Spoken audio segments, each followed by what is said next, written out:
And we are now at this important place and time. And what are you aware of? Like a night sky. I see darkness. Stars. But I'm looking out through a window on a ship.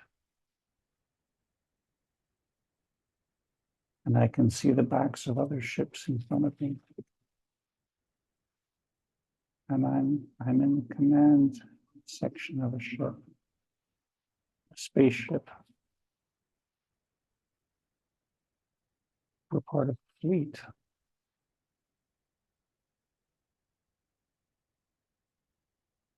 It's very dark.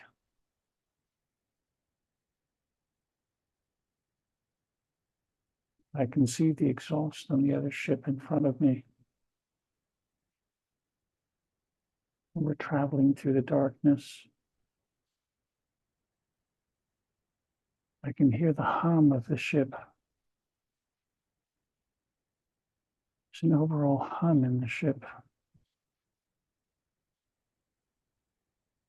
I have a sense that I'm generating the ship around me. I'm guiding it. The ship is an extension of my consciousness. I feel like I am the ship. And I can feel the space outside of me. I can feel that we're quite a big ship. But I'm guiding the ship with my consciousness, with my conscious mind, and with a clear heart. I'm seeing now that I'm in a chair, like a pilot's chair, with my hands down on these hand rests that my fingers go into. And there's something on my head that comes out of the back of the chair. The chair is molded for me, and so my head is connected to the chair. And my thoughts are generating everything around. I'm guiding the ship because in a sense, I feel like I am the ship. So from this body, from this suit, from within this ship, I become the ship and I'm guiding it. So I can see what's going on outside the ship. I don't need eyes for that. I can actually feel and sense everything all around me. And I sense that as we pass through space, I feel it on the outside. I feel like a gentle dust blowing against the side of the ship as we pass through it. And we're part of a fleet. And I'm thinking now of communicating with another ship, but I don't really have to think about it because we all think together. I expand my view and I can see that there are lots of other pilots like me in these ships. And these are ships filled with different kinds of energetic weapons. It's like a version of modern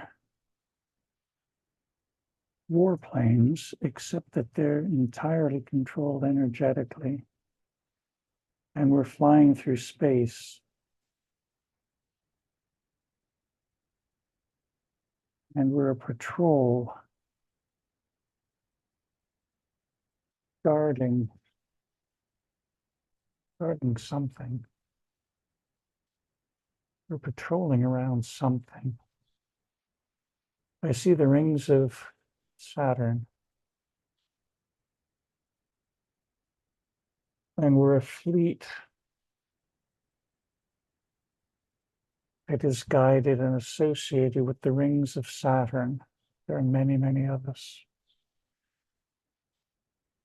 I see the number 50 of the ships that I'm with. I see that there are many other fleets as well.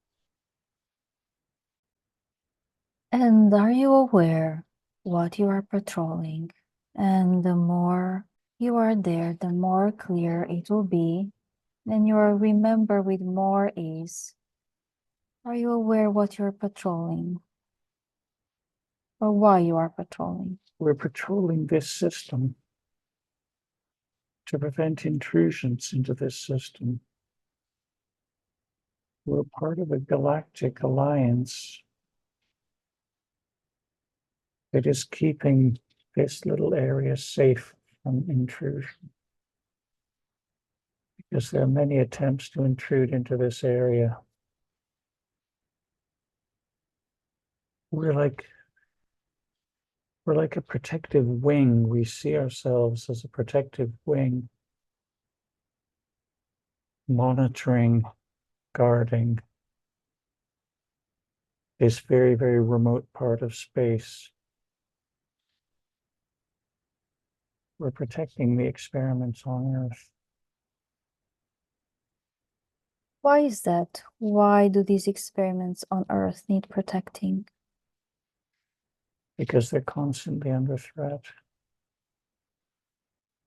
There's a threat of interference. There has been a lot of interference. We're a galactic warden. And our program is called Solar Warden because we're looking after this very specific, very tiny system. Because it's a small outpost where this tiny experiment, part of the human experiment, is being run. And we're looking at it, we're overseeing it. We can't allow ourselves to be seen, but we patrol this solar system. Okay. And who asked you to patrol this solar system? Are you part of some sort of organization? We're part of the Galactic Federation. Can you tell me more about that? We take orders from a council in Saturn. In the rings of Saturn, there's a local council where there's an agreement. We keep track of things in this part of the galaxy. Actually, it's very, very, very narrowly focused into this tiny system around this one sun. That's why we belong, or we're taking orders from the Solar Warden. There are many humans involved as well in this system. What do you mean? Can you tell me more? We have humans from Earth and humans from outside of Earth that are participating. We have a base on Mars. We have a moon base. I'm a pilot in this system, and I'm based out of a base that we have in the rings of Saturn. I see that there's a small like planet or asteroid or something where we go to relax. But when we're patrolling with our consciousness. So we sense vibrations as we're patrolling, and so we go as a group to investigate. Whenever there's an intrusion, we feel the intrusion. And so we go to investigate what ships might be coming in, something that we haven't had orders about, something that might be materializing without having been authorized to do so. All of this is in our minds. We feel these things and then we see these things. I see. And do you have an idea about what these things are and where they're coming from? The Orion group. We're escorting the Orion group out and making sure that none of them return.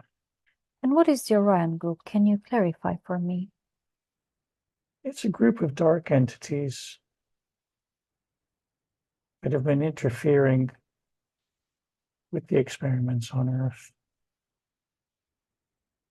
They've been controlling the experiments on Earth and enslaving the population there. And we've been asked to help escort them from this solar system so that they reach a safe point where they can then shift off into another dimension. And do they agree to leave when you escort them? We don't trust them. We know that they play games, that they say one thing and they mean another thing. And that's why we're there, to escort them. We're the group of wardens who sees them out. Okay, good, very good. Is there anything else you'd like to share about the Orion There are group? different types of ships. We see them leaving from the base, the Antarctic base on Earth. And they have to come through a safe corridor that we establish. They have to remain in that corridor where we can sense them and observe them with our thoughts, because they're not allowed to dematerialize until they leave that corridor.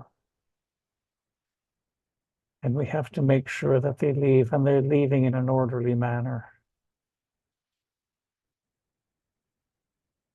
And the corridor that they're allowed to use, is that leading to Earth, to the Antarctica? It's leaving from the Earth, yes. So, It's a safe corridor that has been established. It goes into the Antarctica in the Earth. And so ships coming and going, our ships can go that way as well. so they're allowed to go to Antarctica as long as they're We're supervised. encouraging them to leave Antarctica Why is that? because their time is up. Their mission is over. They've been ordered to leave. The human experiment has to be allowed to continue. Enough humans have woken up to their own power, and so they're getting ready to evolve into the next stage of existence. Okay, We're good. not supposed to be emotionally involved in this, but myself and my co-pilots are emotionally involved. We feel that this is a happy moment because we are emotionally involved. It gets in the way of our guiding our own ships, but we feel that it's like we're removing a disease from a planet. It's like removing parasites from a body. So we feel like we're part of a healing process. And we're watching this healing process take place as these parasites that have infested this beautiful planet are now being escorted out through a safe zone. It's like a tube almost. It's an energetic safe zone that we create. And we're helping to extract these parasites. And why do you have to extract them? Because they don't belong there. They never did belong, but we've only had orders recently to extract these parasites because they've interfered with the evolution of the species on Earth. They've done great damage to the planet itself with their own mining, the pollution, the disease that they've created on Earth. They're behind all the diseases. They guide the parasites. They feed off of the fear of the locals. They make them sick. We see them as a galactic nuisance. We can't exterminate them because we're not allowed to. We would, myself and some of my other squadron members would gladly extinguish those ships with the weapons that we have on board, but we're not allowed to. And in a sense, that would create its own kind of mischief. So what we do is we follow our orders, and we know that it's the right thing to do in our hearts, and that is to escort these parasites out to a safe zone where they can then dematerialize and rematerialize in a world of their own parasites, and they can feed off each other. And they get into these very dense hierarchies that we don't even like to think about. We just see them as these sort of dark entities crawling all over each other, feeding all over each other, and it's horrible to visualize, and so we don't even want to think about it. That interferes with our own missions of trying to help restore light into the Earth. Once these parasites are all removed, we hope that we can remove as many as possible or encourage them to go. Then we will guide very, very beautiful light into this area, and this light will pass through this system star, the sun, soul, and that light then will pour in, especially through the northern part of the planet, the Arctic pole, and find its way into the Earth and then radiate throughout that planet, and allow that planet to restore its healthy balance, a natural balance, and cleanse that beautiful world. This is a process that happens in many, many places, and it's a process that has to happen through the use of free will.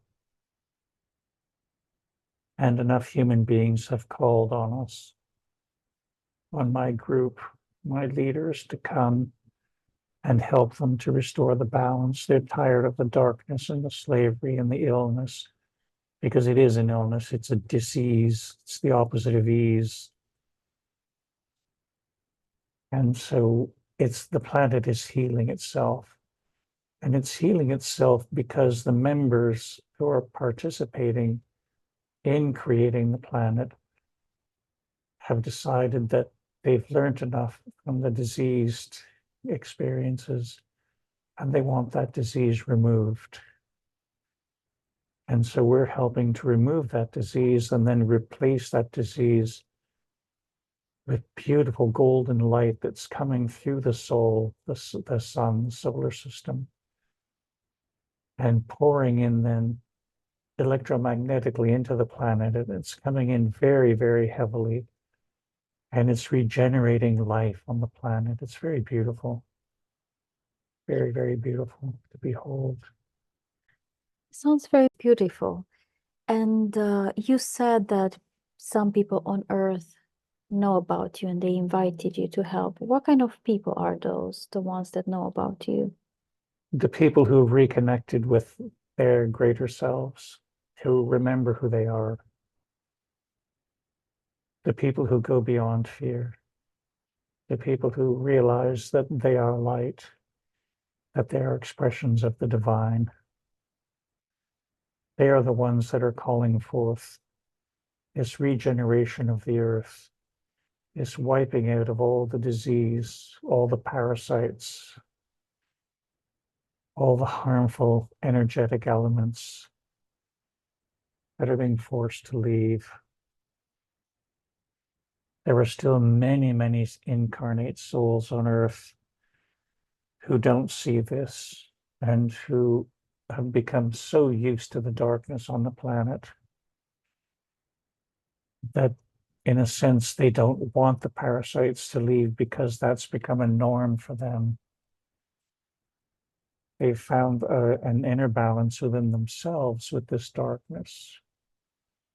But the Earth herself, the planet herself, is ready for this cleansing process and is looking forward to creating a new version of herself with the souls who wish to live in perfect harmony with all the other species on the planet, and not to act as parasites, but to act as part of the natural balance on the planet, realize their full potential as co-creators of the planet, people living there in perfect harmony within their environment, and people who can envisage this beautiful Earth as almost having a golden glow, so that when seen from space, as we patrol, we will see the actual physical electromagnetic aura of the planet change. We can see this future, all of us pilots, and actually everyone in the command in the Ring of Saturn. We hold this image of a brilliant, glowing Earth where the electromagnetic shield around the Earth changes to have a perfect golden aura. And this is what we envisage as a golden age for this beautiful planet. It's a whole new period in the Earth's history. And we're very happy that we're bringing this in. And that's one of the reasons why we don't actually pick a fight with any of the viruses that are leaving, any of these parasites that are leaving the planet, because that would slow down this process. That would feed into what they're actually trying to create, and that is more conflict, so that they can stay in this world for longer and feed off the population. But we're guiding them out. Okay, good. And you said that there are humans on Earth and also on Mars and Saturn. Can you explain that? Very bright people. I see illuminated people, people wearing white robes, people with golden auras, people who walk the Earth among the other humans, who simply spread the light, who smile, who have open hearts. They're messengers. These beautiful, beautiful messengers. We know them well because we share lives with them. Beautiful. And you said there are humans also on the moon and Mars and on Saturn. Can you explain that? How are there humans on the moon and Mars and Saturn? They've trained in their military careers to be in these bases. They were selected for their potential and for their telepathic abilities from among the human population, but also from among human populations elsewhere in the galaxy. And they've come to reunite basically with their fellow species. We see Pleiadians as well, who are very happy to be here. And they're among the species as well. We're very happy to see this stage of the experiment. And we see them reconnecting with those on Earth, reconnecting with other aspects of ourselves on Earth. Beautiful. So when you said there are other humans on other planets, you meant there are aspects on other planets of the humans on Earth, but they're not humans on the other planets. Is that correct? They are very, very similar. They they look very similar. We look very similar. We might call them humanoid, but they're very, very similar to the humans on Earth. They don't have exactly the same DNA.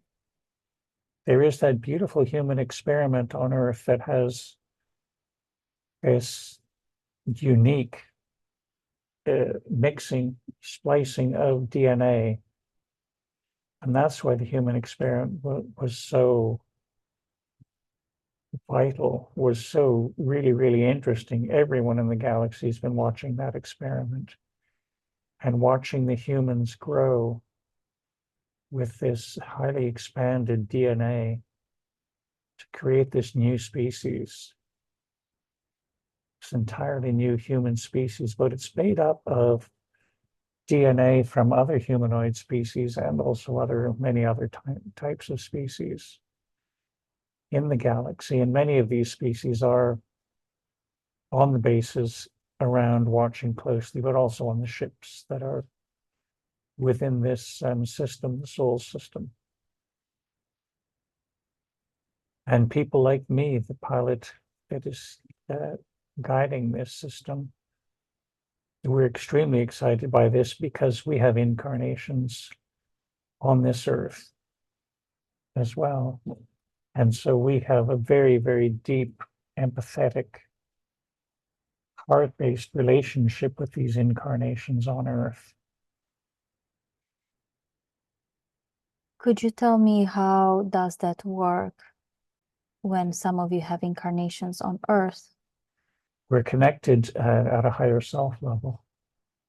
And so we have incarnations. Myself as the pilot is an incarnation, is the speaker Sandy here, as well as many other incarnations on Earth and elsewhere in the galaxy. And so we have a very, very deep, intimate connection. We're not supposed to let that get in the way of our duties, but it's obvious that we can't not let this get in the way of our duties. And so we're very, very happy to see that our soul connections on Earth, myself and many of the other pilots, we see that our expressions that we've chosen on Earth, on the Earth plane, are connecting through as we are right now, we're connecting through to Sandy as he speaks. And he feels right now with his heart this immense light. He's sharing the same light, and that's how he's sharing the same vision as himself as the pilot in this beautiful craft. It's very shiny but very dark craft, which he knows, he feels himself to be a part of because he's guiding it. And so this excites him immensely. He feels this really very, very close connection. That's beautiful. And you as a pilot, are you part of any particular race? I feel Pleiadian. Okay, and what percentage out of the population would you say are incarnations of star people like you and have other aspects in other dimensions? I'm seeing 20 to 25% of the Earth population, which is a huge number, Why did you all decide to incarnate on Earth? to help this moment. Can you tell me more about that? We're all down in the Earth plane, as well as circling the Earth plane, as well as looking on from distant stars, from planets around Halcyon. And in a sense, we're connecting through these incarnations. It gives us a much more solid connection, a much more tangible vibrational connection if we can connect through different step downs energetically and then make our way down to Earth as these star seeds when we choose our incarnations on Earth. so that when the time for remembering comes, it's easier for us to remember as we step up vibrationally through these different levels of our incarnations, and it takes us higher and higher. So that, for instance, as we're getting up into this Pleiadian pilot that I feel I am, I have a very, very easy sense and awareness of the 6 dimensions that we need in order to pilot these craft. But at the same time, I know that I can touch myself higher, connect myself higher through to higher dimensions as well. I can feel that I'm connected at a much higher level as well. And that, in a sense, gives me the confidence that I need to pilot the craft. And it gives me the awareness that I need to see what is required on the earth plane, because I have that specific connection through to several characters within several densities within the earth plane. And so as they wake up, they reconnect through with me, and then through me, they can connect through into a higher level as well. And we create these amazing networks of connections. All the star seeds on Earth, I see it like an illuminated matrix of connections that spread out far and wide into the galaxy. And so we're also reporting back to our observers, the people that we connect with, who are, in a sense, expressions of ourselves at a higher vibration. And so we are reporting where we are on the success of the human experiment. So we're being observed while we are reporting back to the observers on the ground, real time, what is actually happening on the earth. They read our thoughts, they feel our emotions, well, because they are we. So when we say we are one, we really are this one amazing interconnected matrix. And that's how the Galactic Federation is actually observing what's happening on Earth. And that's how, as more and more starseeds awaken and help to awaken others, that's how we get this idea of a ratio of numbers that are awakening and realizing that it's time for the Earth to go through this cycle. But the Earth is in a sense guiding us herself, and that's with energy coming in from the sun. It's this immensely beautiful, very complicated energetic pattern that I'm witnessing.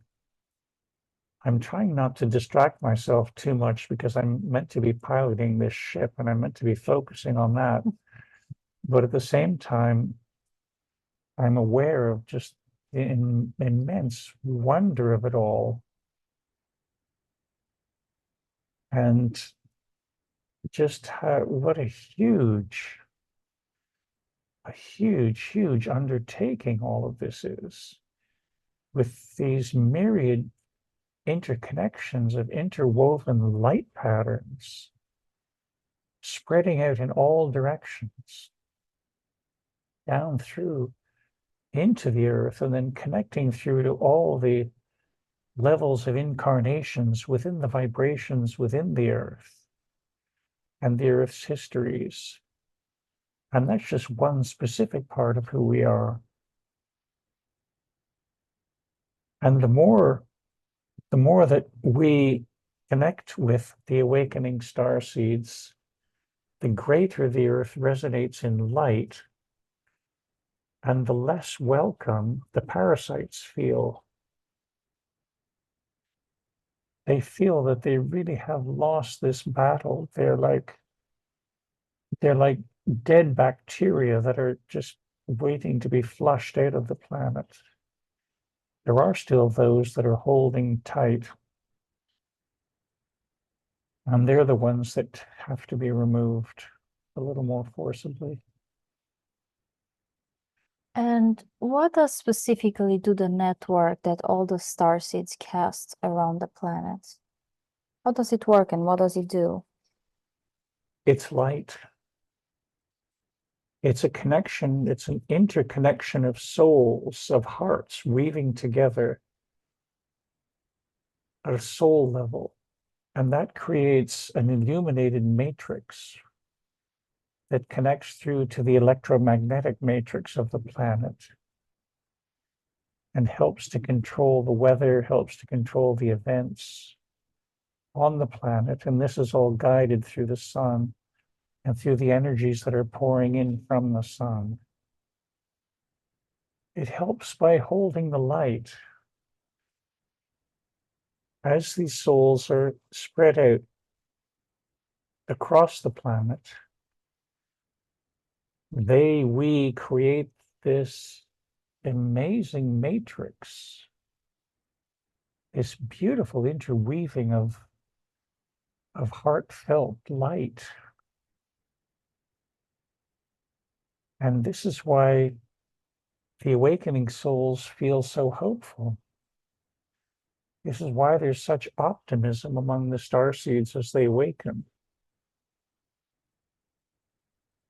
Many of them, it's like they've had their lights switched off, and then suddenly, as their lights are switched on again, they can see the optimism again, the optimism of the whole human experiment, and also the feeling of great joy and satisfaction at knowing that the disease is being removed.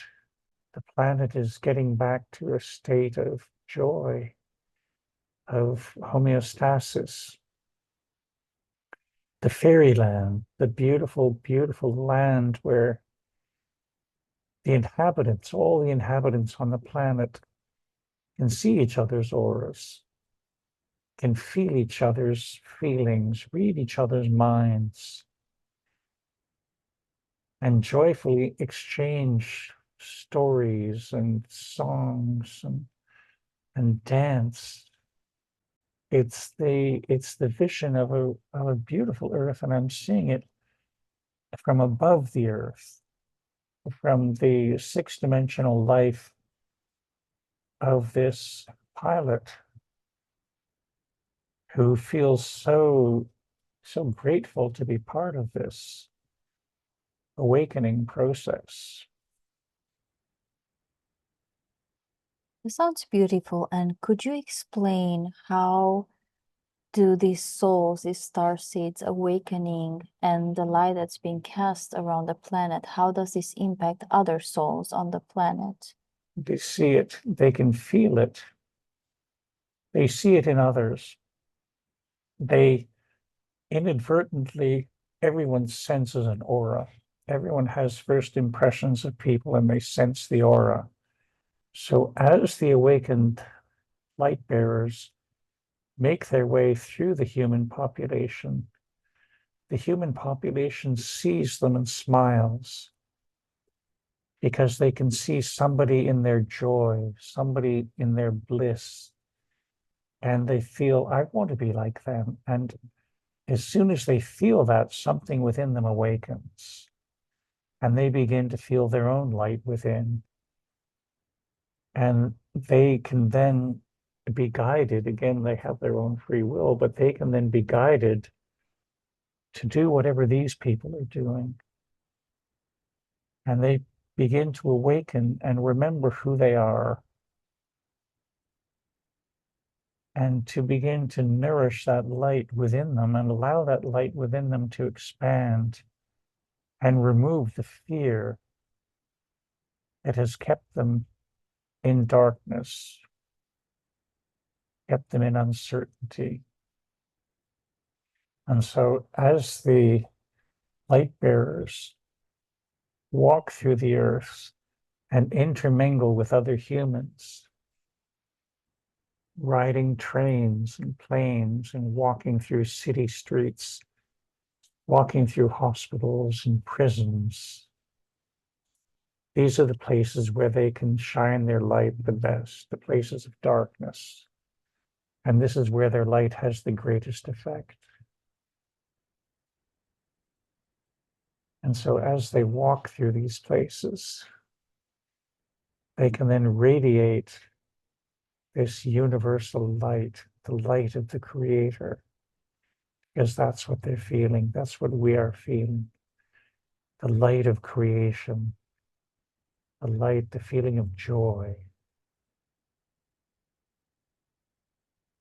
Very beautiful. Thank you for that information. And how can star seeds that are awakened help other star seeds awaken? They make themselves available through practices, through conversation, through what Doria does, what Sandy does, what your friends do. And that is really simply make yourselves available to others who may be ready to begin to search for the light within them. And if someone suspect they might be a star seed, is there any way to know that they are? They have a sense of not belonging on the planet. They have a sense or a feeling that they know that they come from somewhere else. They've been aware of this all their lives, that they don't fit in. And many of them become very despondent, and they feel like they should leave because they really don't belong. And those are the ones that we hope messages like this get to in time, so that they can feel, they can begin to search for the light within them, and they can gravitate towards those illuminated ones, the ones that are bearing the light and radiating the light through their smiles, through their kind gestures, through their empathy, through their charity. They can gravitate towards them and be helped if they ask for help. They can be encouraged to ask for help, and then the light bearers who are learning these modalities for curing, like Doria's learning, will then help them to open themselves up and to the light within them, and they can begin learning these modalities as well. And then there's an exponential sharing of the light and sharing of the techniques that allow people to remember who they are. And that then can spread. It's like turning on a light, a series of lights opening one after another. I see like fireflies across the landscape, gradually seeing each other, and then the landscape like lighting candles during a ceremony. If you begin with one candle and you begin lighting the candles around you, and more candles and more candles, it illuminates exponentially across and eventually fills the darkest space with illuminated candles. And everyone has this light within them, and everyone has this potential to remember who they are. It's a question of choice and a question of whether they are ready at that moment. Thank you. Thank you for the information. And is there anything important to know about the council in Saturn that's part of the Galactic Federation? The council is helping to guide and protect this part of the galaxy. Certainly this solar system, this system around the sun, is protected by this council. It is made up of many, many members from elsewhere in the galaxy that are involved in this human experiment and have been involved in solar history, the solar system history. It's a huge council. There are many, many, many members from many areas that step down and come in to participate in this council. Like who? We see Andromedans, Lyrans, Pleiadians, Syrians. Goodness, there's these these are the prime leaders, but I mean we see people from places where at this level I don't even have access to the names for them. We see all kinds of different forms. They're all very, very interested in what's going on here because the experiment in this part of the galaxy, this very remote part of the galaxy, this experiment has had to be protected, has had to be shielded and nurtured because it's creating a new member of the galaxy, a new member that has the potential to become very, very powerful within this galaxy as very, very powerful spiritual leaders. And what makes them very powerful spiritual leaders is the fact that they've experienced very, very recently within their own very recent history, deep, dark experiences, dark mysteries that they can use when exploring the galaxy, and they can be empathetic towards species that they see that are undergoing something similar, and they know exactly what they're going through because it's still within an active memory for the next stage of the human development. And so they will be able to participate and experience those experiments as well in other areas. It's a big picture. This enormous picture. It's very difficult to actually visualize it. It's a much bigger and more complex image than I can actually visualize. It spreads out in all directions. Even just this one galaxy has this multi-layered, incredibly dense history, and this is one of myriad galaxies. It's unimaginable for someone at my level to even begin to contemplate the incredible complexity of existence. There are things far beyond anything that I can even imagine, that I can see. I'm seeing inklings of just of other dimensions, of other ways of viewing things, of types of experience that is simply beyond anything I can imagine. Okay, well, I really appreciate that you tried to check, so I very much appreciate the information. And is there anything else that seems important or relevant to mention right now? We are part of this incredible expansion. Just by even trying to visualize that, I feel I've expanded so far beyond the galaxy that I feel like this incredible cloud of energy.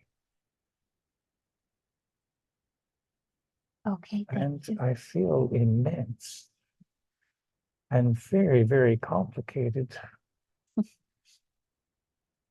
Goodness, it's just unimaginable. The incredible density of the history of this galaxy is just unimaginable. It's so dense and so rich. That sounds wonderful. And am I still speaking to the Pleiadian being?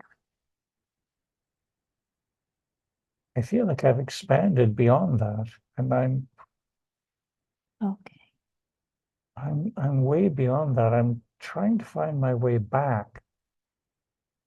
I'm having to drop back now. Is that what you want to do? You can keep expanding if you prefer. If I expand, if I expand, then I can go into higher dimensions. But then I go I just look down then on that cloud, and I go back, I return to creation. Wonderful. And do you feel like going any particular way, up or down, or would you just rather stay where you are right now? I love floating as creation. Just at the instant of creation, before I lose myself as the creator. I love floating just at that first instant of creation where I sense absolutely all of creation. And it gives me such a joy, such a feeling of joy, of balance, because I know that once I move above this, I am everything and I am nothing and I don't feel anything anymore. I just am. Whereas as soon as I drop down into creation, I see the adventure of existence everywhere. And everything is possible. Absolutely everything is possible. And I experience it all at the same instant. And it's just stunning. Experience is just such a wonderful thing. I can feel all of myself tingling with experience. All of these different events, myriad events. It's just infinite and eternal events happening all at once. And so my entire existence is this beautiful tingling sensation of everything happening at once. And it's absolutely wonderful. And from the perspective where you are right now, where is God? I am God. Beautiful. I am creation. I am the creator, and I am the creation. Beautiful. Could I ask the creator, from your perspective, to explain how can we on earth co-create with you? By loving every loving thought I feel like little tiny lights, like little tiny prickly feelings within me. Every loving thought is a part of my joy. Every time you feel happy, every time you feel love, every time you're kind to someone, you are the creator. Every time you help someone, you are the creator. And this helps you to feel the creator. When you lose touch with the creator, this allows you to be unkind to someone because you've forgotten that you're the creator. You've separated yourself from me. And I don't feel you. I feel these beautiful sparks. The little dark areas between the sparks are the areas of separation. But once you reignite the light within you and you embrace each other, you embrace all the things in creation, and you're kind and you're helpful and you're nurturing everything in creation, wherever you are,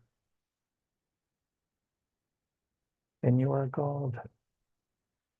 you are really connecting yourselves through to the highest aspect of who you can possibly be, and that is God.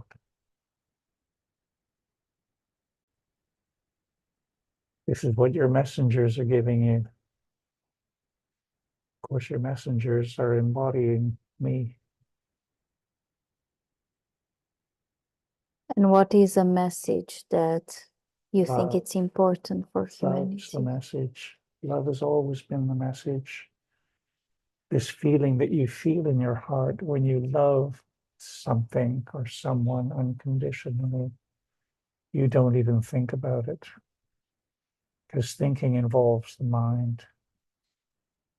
Those of you who have that sense of being who you are in your heart, that is who you truly are. You are the creator. And that is your feeling of the creator emanating, pulsating from the core of your being, of your expression of the creator in whoever you are, whatever you're expressing. If you feel that light in your heart and allow it to expand, you can do no wrong. You will only do good. You will only do positive, helpful, loving, kind, empathetic deeds, gestures. Only kind words will flow from you. Only helpful, loving, sympathetic words can flow from you. Only kind gestures can flow from you. If you involve the mind will sometimes block you from doing a gesture that your heart has asked you to do to help someone. And your mind will say, no, they could be covered in germs. Your heart says, it doesn't matter. I'm doing the work of the Creator. And the Creator has me covered because I am a full expression of the Creator. And when you walk in the Creator's light, you know you can do no wrong because you're following that light that is within your heart. And that light is flowing out through your hands and through your feet. And you can heal with your hands and you can heal with your heart. And it flows out through the words in your mouth. And it flows out with the song that you sing and the music that you make, the images that you paint, the artifacts that you create that express the Creator. All of the creative deeds that you do that express the Creator help to spread the light wherever there may be areas of separation from the light. Separation from the light is an illusion. It's not part of the Creator. It is part of creation. It's part of a creation that has decided to separate itself. But if you want to feel like you're a part of the Creator, be in the light and allow your light to shine and spread. I love my dark aspects as much as I love my light aspects because they have chosen to do what they want to do. But I also feel their unhappiness. Whose unhappiness? The unhappiness of those expressions of myself who choose to live without the light, who choose to cut themselves off from the light. The dark, dark souls, the dark expressions, they have free will to do so. But I feel them like an illness on my body, an illness in creation.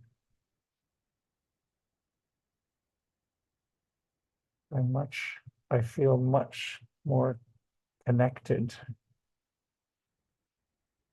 to the light of love rather than to the darkness of fear. That fear is isolation. It's an illusion. it's an illusion that is a part of existence, but it's a very unhappy and a dark place to be. And it's a choice. All of my expressions have free will, because that is a part of experience. The experience of free will.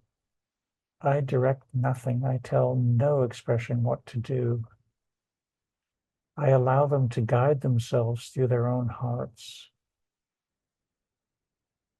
And that is the joy of existence.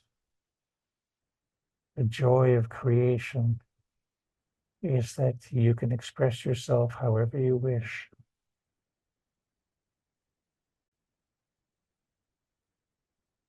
It's a beautiful, beautiful creation. And it's free.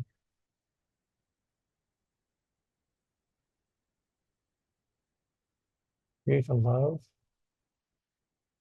or free to hate, free to fear. I feel both.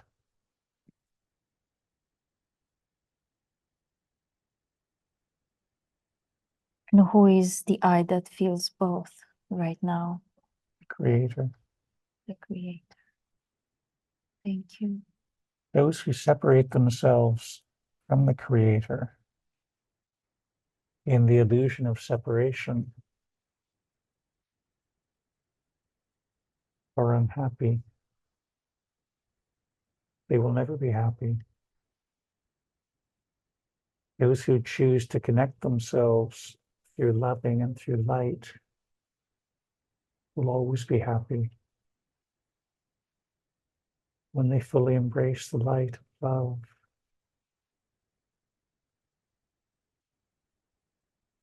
So, in your opinion, for those who live on the planet Earth, is it necessary to connect to some form of creator in order to be happy?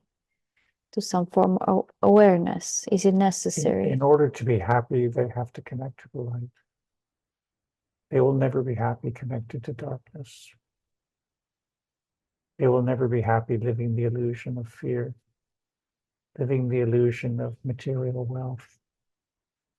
That will never make anyone happy, any expression of the divine.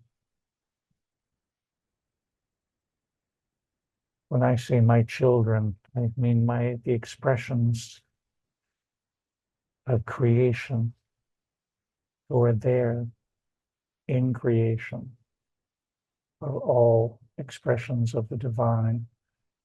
Those expressions of the divine that try to cut off the light, that dim the light within them to the extent that they no longer feel a connection to creation and feel that they're living in a reality of materialism or living in an illusion of separation. Once they begin to look at the light within themselves and remember their connection to creation, that light then begins to connect back through to the heart of God, the heart of creation, the heart of the Creator. And the brighter that light gets, the bigger that connection gets. You view it as almost like a tube of light, a channel, or a flow of light that makes its way through to them. And they can then interconnect with the hearts of others who have woken up and who are waking up among that dimension. And they can feel themselves then as being part of a family of light. And they will always be welcomed back into the family of light. And creation is always waiting for them to return to the family of light. But they can never be told what to do. They have to feel it for themselves. They have to feel that light within them, feel that light then expanding within them, This may come from observing somebody else who is just so illuminated and so happy all the time, even though they have no material wealth, that these people will say, how do they do that? And at that instant, they're creating a heartfelt link through to the illuminated ones, the light bearers. And they will gravitate towards the light bearers and ask them, how do you do what you do? Please help me do what you do, because I'm not happy where I am. And that's when they begin to heal themselves. And they do it through a process, through the healing modalities that are present in so many different parts of creation. And they allow themselves to re-experience the joy that they tried to cut off in order to experience the separation. And they reconnect through to creation and through to the Creator. There are many different levels of separation, but then the higher levels of love and Creator love, Creator light, are just such a brighter place to be that people gravitate towards them, the expressions gravitate towards them. My heart is always open. Wonderful. Is there any last message that the Creator would like to send today? Be kind. Always follow your heart. Always be kind. No matter what you receive, give love. Always give love. Stay connected to your divine self, because you are the Creator. You are me. You are the expression. You feel the energy coming through your hands. You feel it coming through your feet. Share that energy with those who are willing to share it. Radiate your love, because your love is my love. Your love is the creation. Wherever you go, whatever you do, stay connected, stay grounded in the love of the Creator. You know how to do it now. You know how to connect through it. It takes a matter of seconds to remind yourself that all you have to do is connect your heart, drop it through into the planet as you do, and then shoot it up through your sun. And that allows it then to step up in vibration right through to creation. And that way you remind yourself that you are the Creator. There is no separation. You are an expression of the Creator. No matter where you are always an expression of the Creator. You are divine. You are love incarnate.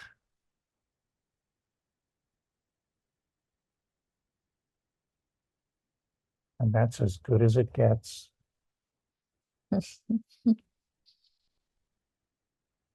Thank you very much. Wonderful. That is so beautiful.